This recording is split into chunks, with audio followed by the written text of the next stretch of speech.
En manchette, Simon Payette sera candidat pour le Parti conservateur du Canada. Bonjour et bienvenue à votre bulletin de nouvelles pour le 1er avril 2025. Et nous avons pu valider aujourd'hui qu'un candidat se représente pour le Parti conservateur du Canada. On parle de Simon Payette. Nous avons trouvé sur sa page Facebook M. Payette qui sera candidat pour le Parti conservateur et nous avons eu la confirmation, nous avons pu lui parler.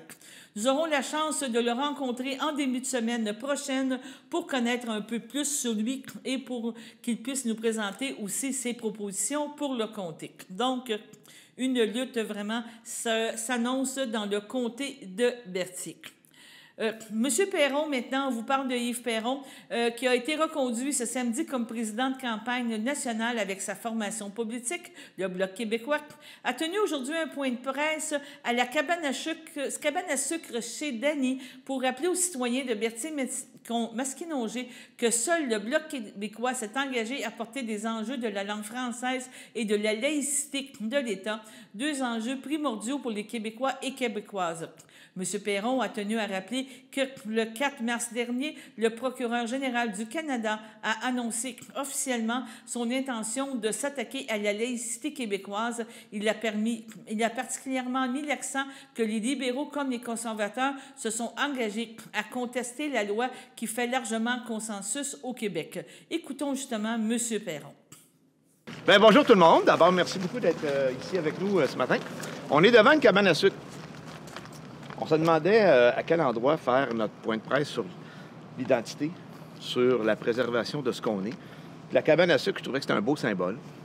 La cabane à sucre chez Dany, c'est un beau lieu qui est à la limite de notre circonscription, qui est rassembleur. Et c'est notre patrimoine, c'est nous autres. Puis le Bloc québécois, on a comme raison d'être de préserver l'identité québécoise, évidemment. Vous savez, notre objectif ultime de l'indépendance du Québec. Entre-temps, il faut qu'on se défende, malheureusement. Et c'est ça la tristesse de la situation dans cette fédération canadienne, c'est que constamment, on a la fédération canadienne qui travaille contre notre gouvernement national. Quand on parle de laïcité, quand on parle de langue française, là, on est avec le nouveau sauveur, entre guillemets, là, M. Carney, là, qui est très populaire. On va apprendre à le connaître tranquillement, puis on dirait que plus on le connaît, plus on se rend compte que c'est pas si beau que ça.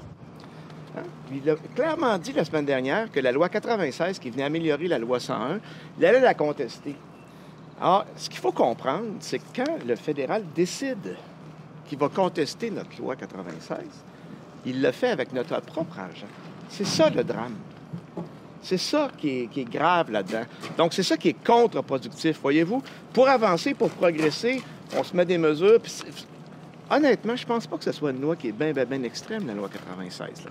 Hein? Même les formations politiques, certaines formations politiques, comme le Parti québécois, l'ont condamné comme étant un peu molle. Là. Alors, c'est un progrès, puis le fédéral veut tout le temps nous le défaire. La laïcité, c'est la même chose. Quand on parle de laïcité, on veut préserver la séparation entre l'État et l'Église. Puis, au niveau de l'histoire, depuis la Révolution tranquille, que nous, on a progressé lentement. C'est une longue évolution qu'on a faite. Puis on a décidé au Québec que l'État et la religion s'étaient séparés. Or, c'est pas ça qui se passe. Nous, on a des mesures à proposer concrètes pour ça. Hein? L'exception religieuse dans le code criminel, on va enlever ça. Ça, c'est une affaire de base. On veut aussi demander que lorsqu'on prête serment de citoyenneté sur le territoire du Québec, non seulement ça se fasse à visage découvert, mais que ça se fasse en français aussi. Puis qu'on inclut, en retirant bien sûr toutes les références à la monarchie, qu'on inclut là-dedans un engagement pour respecter les valeurs du Québec. Les valeurs du Québec qui sont l'égalité entre les hommes et les femmes. Ça, c'est la base. Ça, c'est pas de manquer d'ouverture que d'expliquer aux gens qui arrivent qu'ici, on est égaux. Puis on le voit dans le contexte international, comme c'est important de préserver ces choses-là. Qu'on explique aux gens, à partir du moment où ils arrivent, que l'État et la religion, c'est deux choses complètement différentes. C'est ça qu'on veut. Évidemment, qu'on explique que le français est notre langue commune. Là, on est avec un projet de gouvernement libéral qui, dans son nouveau Conseil des ministres, non seulement élimine le ministère des langues officielles, mais nomme à l'immigration une ministre qui a nié le fait que le français soit en danger au Québec. Quand on sait que juste en 2024, c'est plus que 100 millions de dollars qui ont été mis sur le territoire du Québec pour faire la promotion de l'anglais. Est-ce qu'on a vraiment besoin de faire la promotion de l'anglais? Poser la question, c'est y répondre. Puis le drame là-dedans, vous savez comment dans les différentes campagnes, comment on s'assure toujours de parler du territoire et pas seulement des politiques nationales. La raison pour laquelle on vous parle de ça ce matin, c'est parce que dans les derniers mois, on a commencé à voir des exemples dans Berthier-Masquinongé. Que tu arrives dans un commerce, tu te fais recevoir en anglais. Des exemples dans Berthier-Masquinongé, que tu arrives dans un commerce, puis qu'il faut que tu répètes 5-6 fois ta commande, parce que la personne ne comprend pas la commande qu'on fait. Ça commence à presser, là. On est dans Berthier-Masquinongé, le territoire à 99 francophone.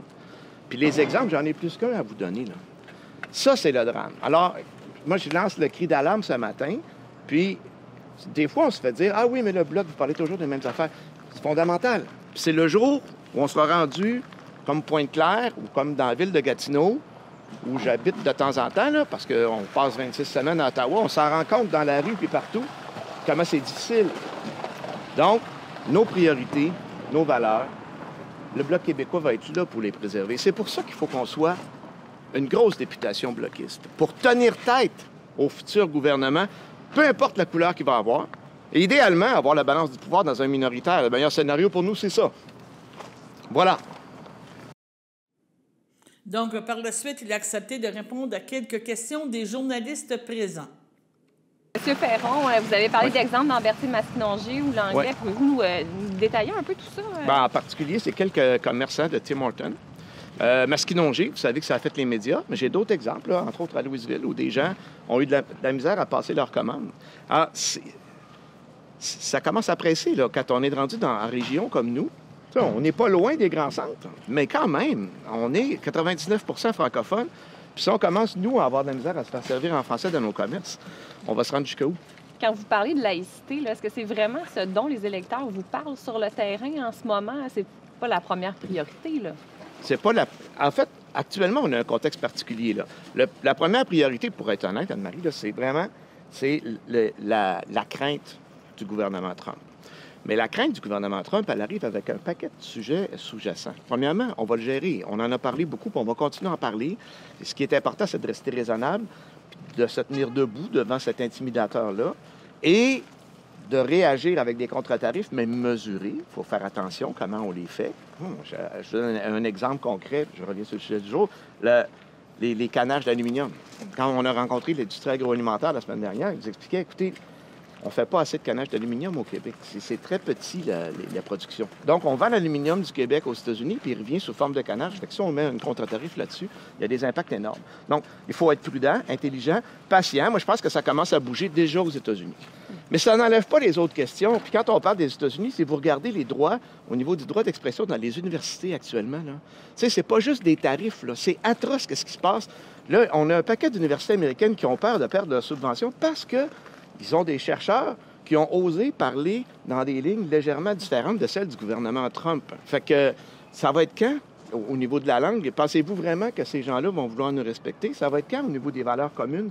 Pensez-vous vraiment que ces gens-là vont vouloir nous respecter? On se dirige lentement, on dirait, vers une espèce de nouveau modèle de dictature. Là. C'est des gros mots, mais c'est inquiétant. C'est très, très, très inquiétant. Donc oui, il y a les tarifs, mais il n'y a pas que les tarifs. Il y a les droits des femmes aussi. L'avortement est menacé un peu partout. Depuis que M. Trump est en place, là, les États sentent le terrain libre, puis let's go. Hein? On y va, puis on restreint l'avortement. C'est des droits fondamentaux. Je vous en ai parlé tantôt d'égalité des droits entre les hommes et les femmes.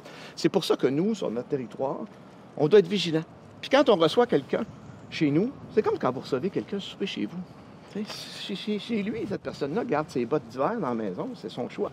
S'il arrive chez vous, la moindre des choses, c'est qu'il se déchausse. Si chez vous, on se déchausse. C'est de respecter les valeurs communes. Comment vous voyez votre début de campagne? Il n'y a pas beaucoup d'opposants qui se font voir. Là, on commence à avoir des noms, mais quand même... Oui, un peu étrange, mais c'était comme ça la dernière fois. Hein? Je sais pas.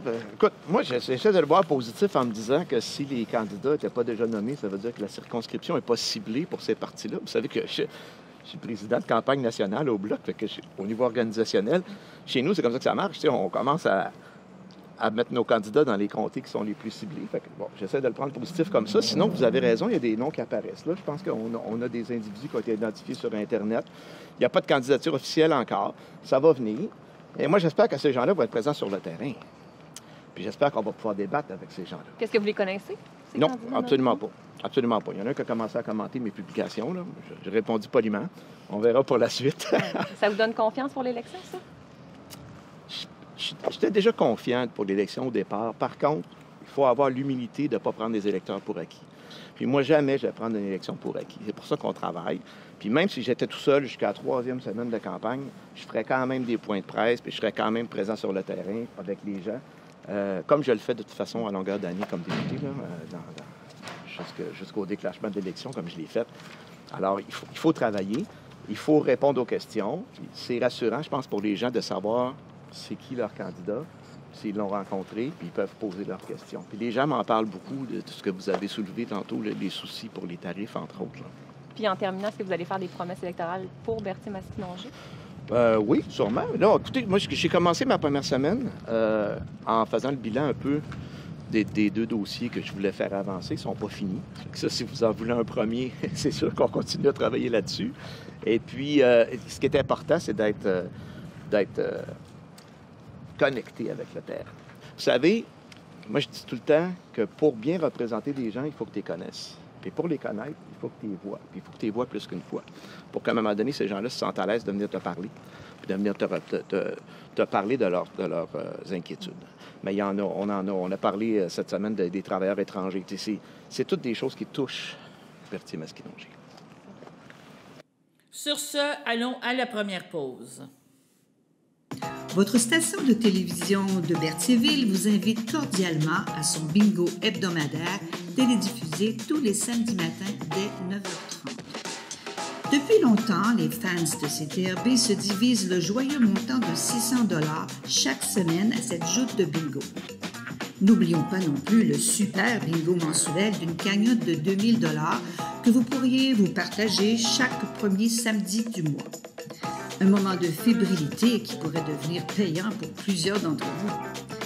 Pour vous procurer ces fameuses cartes de jeu, les dépositaires participants sont à Berthierville, le dépanneur Formule 1, la station-service Arnois sur le boulevard Gilles-Villeneuve, le marché IGA Extra Famille Mont-d'Or sur la rue Gabrielle-Brissette, le marché Métro Boucher sur la rue Notre-Dame et la pharmacie Proxime sur la rue Frontenac. À Saint-Ignace de Loyola, le dépanneur Proxy sur la rue de la Traverse, la boucherie Aldo sur le rang Saint-Michel. C'est donc un rendez-vous hebdomadaire chaque samedi matin à 9h30 sur les ondes de CTRB, votre télévision locale et régionale, celle-ci toujours en haute définition. Toute l'équipe de CTRB vous remercie de votre fidélité et vous souhaite bonne chance.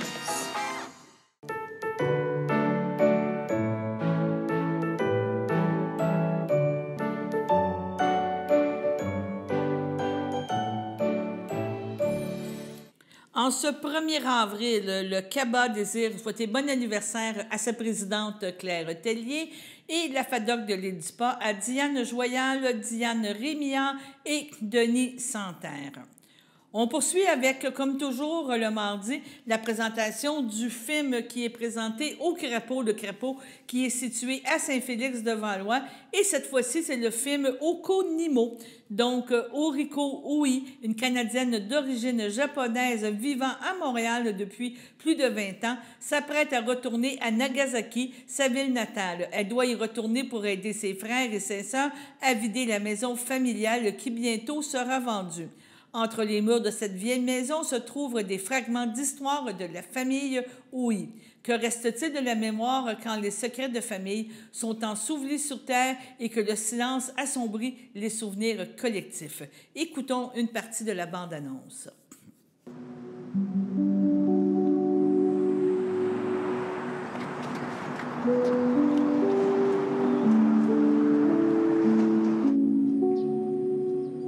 母さんは話さんやったと。話したくなかったですね。思い出したくなかったですね。そうそう、これちょっと待って、これ見てほしかったです。これ。母が残した化粧箱があったんですね。でその化粧箱を開けたらその被爆した後にもらった手紙っていうのが出てきたんですね。この後私のこの手紙をどうするかっていうのも、今後ですね。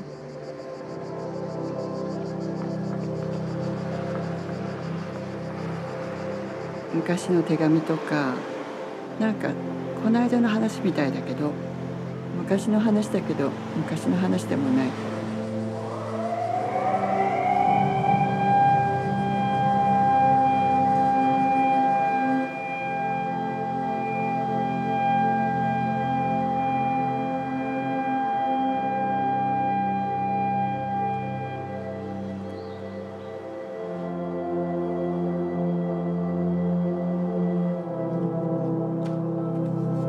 お母さんそう思わなかったかもしれないけど、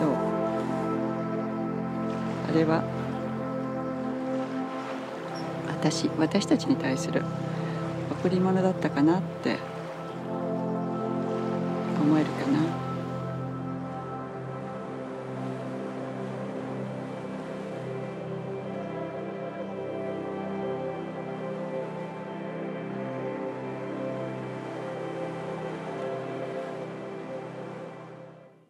Donc, on vous rappelle que le Crapaud est situé à Saint-Félix-de-Valois et que vous pouvez acheter vos billets directement sur place.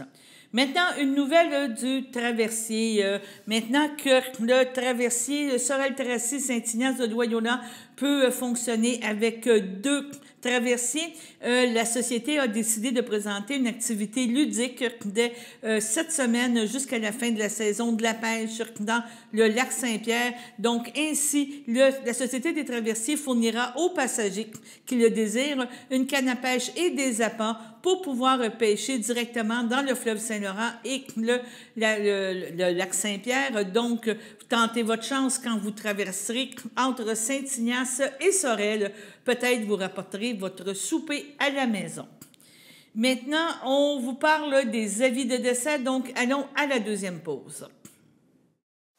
Ici Yves Perron, votre candidat du Bloc québécois dans Berthier-Masquinongé. Quand on parle d'Ottawa, on parle du non-respect de nos choix.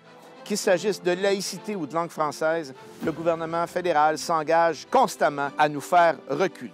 Disparition du ministère des langues officielles, déni du déclin du français, financement de l'anglais au Québec. En plus, Ottawa a annoncé son intention claire d'utiliser l'argent des Québécois pour combattre la laïcité des Québécois. Après les dures batailles que le peuple québécois a dû mener pour défendre sa langue et séparer la religion de l'État, de toute évidence, il faudra que le Canada retourne lire ses livres d'histoire.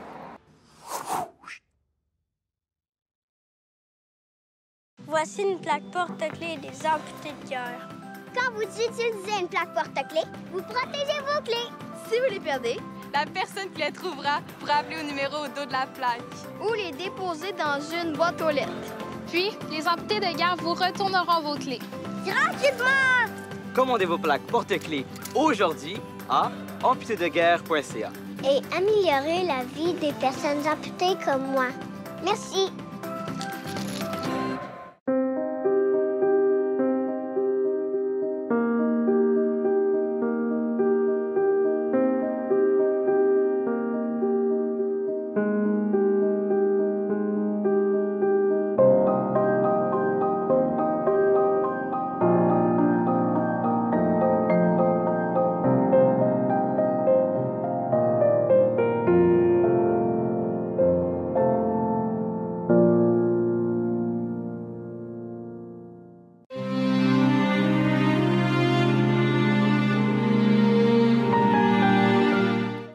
À la maison à Desmarais-Dillon, le 12 mars, à l'âge de 84 ans, est décédée Mme Mariette Bonin, demeurant à la résidence Villa-Berthier à Berthierville et native de Lanauret.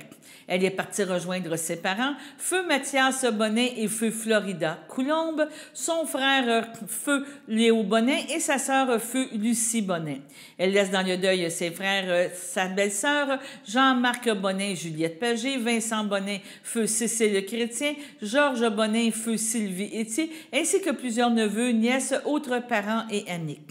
La famille recevra les condoléances au salon funéraire Efterio de Berthierville le samedi 5 avril dès midi. Suivra une liturgie de la parole à la chapelle à compter de 15 heures. Madame Mariette Bonin sera inhumée au cimetière le jour même. Au CHDL de Saint-Charles-Borromée, le 18 mars, à l'âge de 88 ans, est décédée Mme Lucie Tellier, époux de Feu Armand Roch, demeurant à Berthierville.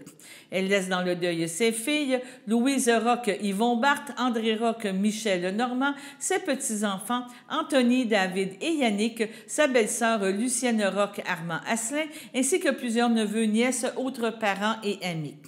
La famille vous accueillera le dimanche 6 avril dès 13h au complexe funéraire Efterio de Berthierville. Suivra une célébration de la parole à compter de 15h. Madame Lucie Tellier-Roch sera inhumée au cimetière de Berthier à une date ultérieure.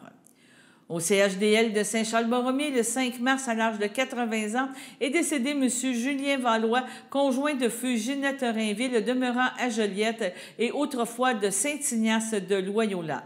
Il laisse dans le deuil ses enfants, Virginie Valois, Marc-André Cardin, Olivier Valois, son petit-fils David Durand, son arrière-petit-fils William Durand, sa sœur, son frère, beau-frère et belle-sœur, Nicole Valois, Feu Jean-Marie Paradis, Julie Potvin, Feu Yvon Valois, Jacques Valois, Suzanne Généreux, Hélène Rainville, Louis Rivet, Mireille Rainville, Pierre Martel, Jacinthe Rainville, Roger Gendreau, Daniel Rainville, Nicole Rainville, Pierre Saint-Georges, Joël Rainville, Régent Brousseau, ainsi que plusieurs neveux, nièces, autres parents et amis.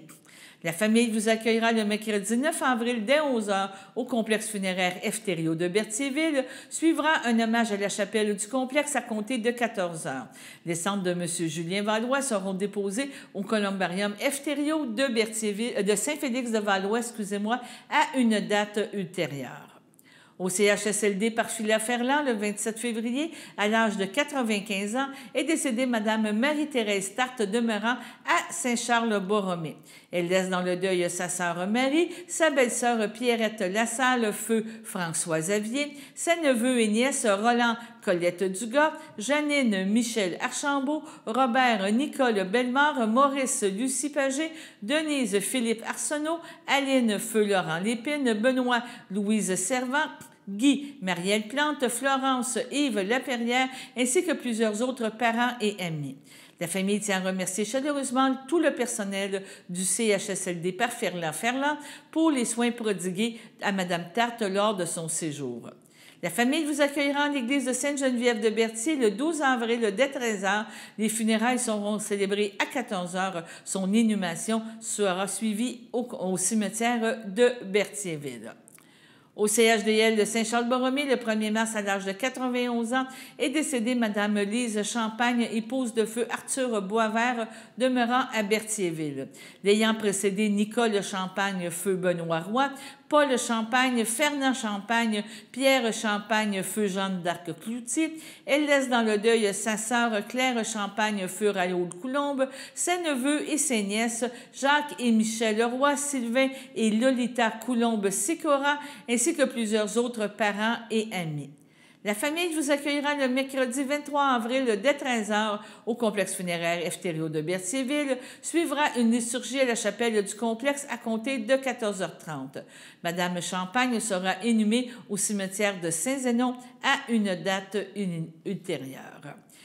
C'est avec une grande tristesse que nous annonçons le décès de Mme Hélène Coulombe, épouse de Feu Sartoblet, fille de Feu Joseph Hildège Coulombe et de Feu Berthe Goulet. Le décès est survenu à l'hôpital de Joliette le 28 mars et elle était âgée de 89 ans. Elle laisse dans le deuil ses enfants Nicole Blais, Denis Jalbert, Guy Blais, Hélène Bourgoin, Luc Blais, Élise Coutu, Mario Blais, Sonia Francoeur, Sylvain Blais, Lynne Barry, Martin Blais, Nathalie Villeneuve, Manon Blais, Dino Plourde, ses petits-enfants et arrière-petits-enfants, son frère et ses sœurs Lucienne Coulombe, feu Lucien Mousseau, Denis Coulombe, feu Huguette Blais, Yvette Coulombe, feu Gilles Poisson, ses beaux-frères, belles-sœurs de la famille Blais, ainsi que plusieurs neveux, nièces, autres parents et amis.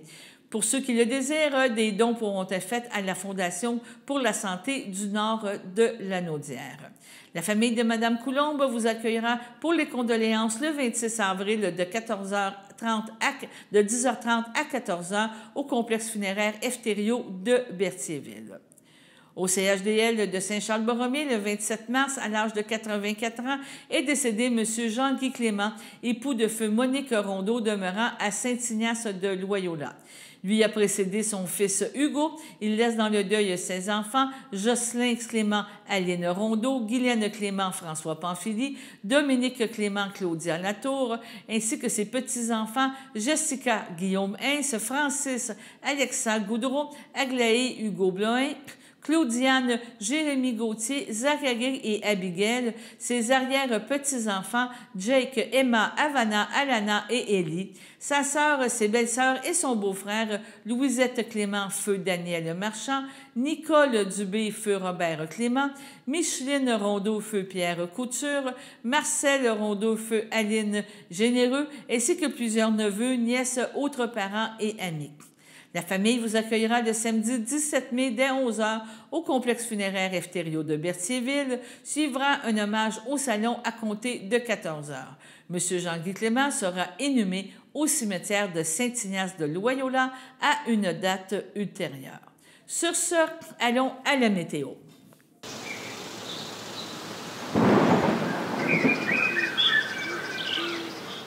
Bonjour pour votre météo ce matin. Nous avons ce soir -2 avec généralement dégagé. Température ressentie -8. Cette nuit, le 1er avril, nous avons une température de -9 degrés, ressentie -15. Et le 2 avril, mercredi, nous avons une température le matin de -9, ressentie -14, généralement ensoleillé. L'après-midi, nous allons avoir un ciel variable ressenti -3. Le soir, nous allons avoir quelques flocons avec une température de -1 ressenti -6. Et il y aura moins d'1 centimètre de neige. Et la nuit, il y aura -1 en termes de température. Température ressentie -7 avec un peu de neige. Environ 5 cm de neige et environ 1 mm de pluie.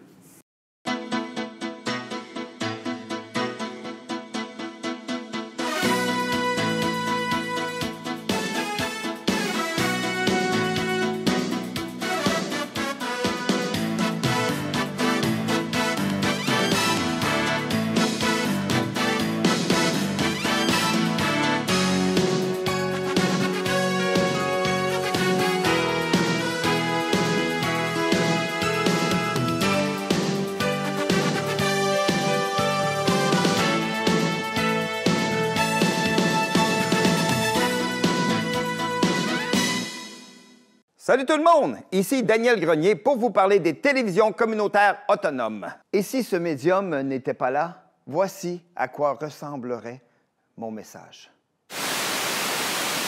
Ça aurait pu être beaucoup plus triste si j'avais rajouté cette petite chanson triste. Mais bon, là n'est pas le point. Diversité de contenu, gestion indépendante locale, sans oublier une participation active à la communauté. Ensemble, encourageons les télévisions communautaires autonomes. J'ose ma télé communautaire.